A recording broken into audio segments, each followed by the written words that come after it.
Hi ಎಲ್ಲರಿಗೂ, ಇದು ಮಂಗಳವಾರದ mini vlog. ಮಂಗಳವಾರ ಶುಕ್ರವಾರ ಅಂದ್ರೇ ಹೆಣ್ಮಕ್ಳಿಗೆ ಮನೆಯಲ್ಲಿ ಪೂಜೆ ಮಾಡೋವಂಥದ್ದು. ಹಾಗಾಗಿ ಒಂದು ನಾರ್ಮಲಾಗಿ ಬೆಳಗ್ಗೆ ಎದ್ದು ನಮ್ಮ ಮನೇಲಿ ಮಂಗಳವಾರ ಶುಕ್ರವಾರ ನಾವು ಪೂಜೆ ಮಾಡೋವಂಥದ್ದು. ಹಾಗಾಗಿ ಬೆಳಗ್ಗೆ ಎದ್ದು ಮನೆಯೆಲ್ಲ ಕ್ಲೀನ್ ಮಾಡ್ಕೋತಾಯಿನಿ. ಮಕ್ಕಳು ನೋಡ್ಬೋದು ಇನ್ನೂ ಮಲ್ಕೊಂಡಿದ್ರು. ಎಲ್ಲ ಕೆಲಸ ಮುಗಿಸಿ ಇನ್ನೂ ಮನೆ ಒರೆಸೋದೆಲ್ಲ ಬಾಕಿ ಇತ್ತು.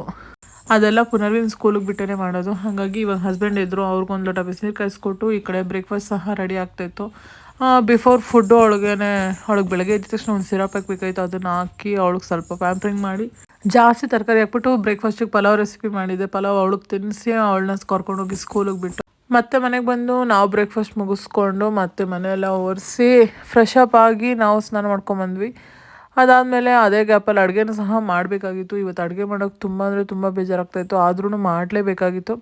ಇಷ್ಟೆಲ್ಲ ಕೆಲಸದ ಮಧ್ಯೆ ಮತ್ತೆ ಪುನರ್ವಿಗೆ ಟೈಮ್ ಆಗೇ ಹೋಯಿತು. ಅವಳನ್ನ ಕರ್ಕೊಂಬಂದು ನಮ್ಮ ಶಾರುಗಂತೂ ಪುನರ್ವಿಗೆ ಕರ್ಕೊಬರೋದು, ಅವಳನ್ನ ಕರ್ಕೊಂಡೋಗಿ ಬಿಡೋದು ಅಂದರೆ ತುಂಬ ಖುಷಿ.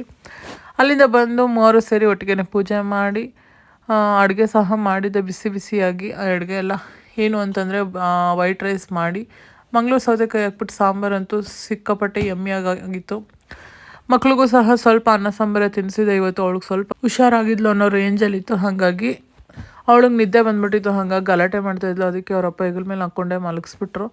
ಅದಾಗಿದ ತಕ್ಷಣವೇ ನಮ್ಮ ಪುನರ್ವಿ ನಿದ್ದೆ ಬರ್ತಾಯಿತ್ತು ಮಮ್ಮಿ ಅಂತ ಹೇಳ್ತಾಯಿದ್ಲು. ಟೈಮ್ 5 ಗಂಟೆ ಆಗೋಗ್ಬಿಟ್ಟಿತ್ತು. ಇನ್ನು ಇವಾಗ ಮಲಗಿಸಿದ್ರೆ ಅವಳು ಎದ್ದೋಳಲ್ಲ ಅಂದ್ಬಿಟ್ಟು ನಾನು ಅವಳ ಜೊತೆ ಆಟ ಆಡಿಕೊಂಡು ಇರೋ ಕೆಲಸ ಎಲ್ಲ ಮುಗಿಸ್ಕೊಂಡು ಅವಳಿಗೆ ಸ್ವಲ್ಪ ಓದಿಸಿ ಅವಳಿಗೆ ಸ್ವಲ್ಪ ABCD ಎಲ್ಲ ಪ್ರಾಕ್ಟೀಸ್ ಮಾಡಿಸಿ ಇವತ್ತಿನ ಈ ವ್ಲಾಗ್ನ ಇಲ್ಲಿಗೆ ಎಂಡ್ ಮಾಡೋಣ ಅಂದ್ಕೊಂಡೆ. ಅಷ್ಟೊತ್ತಿಗೆ ಹಸ್ಬೆಂಡು ಚಳಿ ಜಾಸ್ತಿ ಆಗ್ತಿತ್ತು, ಬಜ್ಜಿ ಮಾಡು ಅಂತ ಹೇಳಿದ್ರು. ಅವ್ರಿಗೆ ಬಜ್ಜಿ ಮಾಡಿಕೊಟ್ಟು ಇವತ್ತಿನ ವ್ಲಾಗ್ನ ಇಲ್ಲಿಗೆ ಎಂಡ್ ಮಾಡ್ತಾಯಿದ್ದೀನಿ.